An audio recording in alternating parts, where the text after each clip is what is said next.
বিশ্ব ভ্রমণের অংশ হিসেবে কক্সবাজার সমুদ্র সৈকতে প্রদর্শিত হয়েছে আইসিসির চ্যাম্পিয়ন্স ট্রফি। এক নজর ট্রফিটি দেখতে ক্রীড়াপ্রেমীদের উপচে পড়া ভিড় ছিল সকাল থেকে। এ উপলক্ষে কয়েক স্তরে নিরাপত্তা জোরদার করা হয়েছে বিশ্বের বৃহত্তম সমুদ্র সৈকতটিতে। আগামী 13ই ডিসেম্বর পর্যন্ত থাকবে এটি বাংলাদেশে। ভারত পাকিস্তানের রাজনৈতিক বৈরিতায় এখনও ঝুলে আছে 2025 চ্যাম্পিয়ন্স ট্রফির ভাগ্য।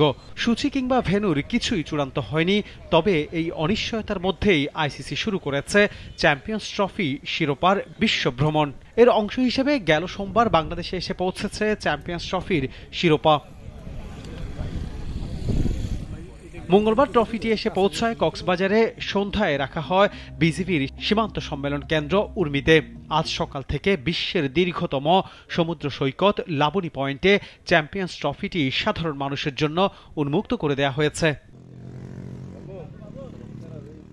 ট্রফির সঙ্গে ছবি তোলার জন্য সকাল থেকেই অধীর আগ্রহে অপেক্ষা করতে থাকে দর্শকরা।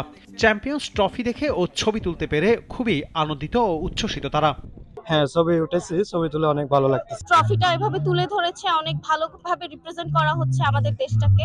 সরাসরি ভাবে দেখতে পারবো, কোনোদিন কল্পনা করতে পারি নাই। এই ট্রফিটা দেখে অনেক ভালো লাগছে। যারা তরুণ ক্রিকেটার আছে তাদের একটা অনুপ্রেরণা কাজ করছে। আসলে বাংলাদেশ এবার এই আইসিসি ট্রফি আমাদের জন্য ছিনিয়ে আনবেন।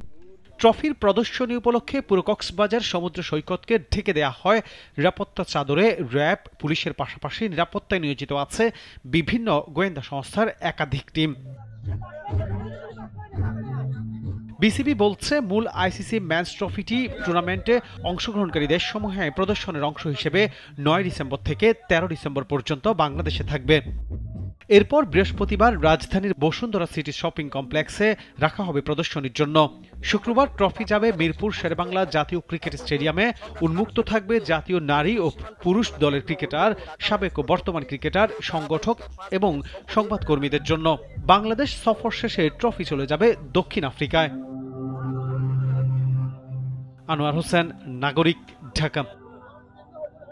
Double million offer Walton fridge কিনে পেতে পারেন 20 লক্ষ টাকা। রয়েছে কোটি কোটি টাকার নিশ্চিত উপহার।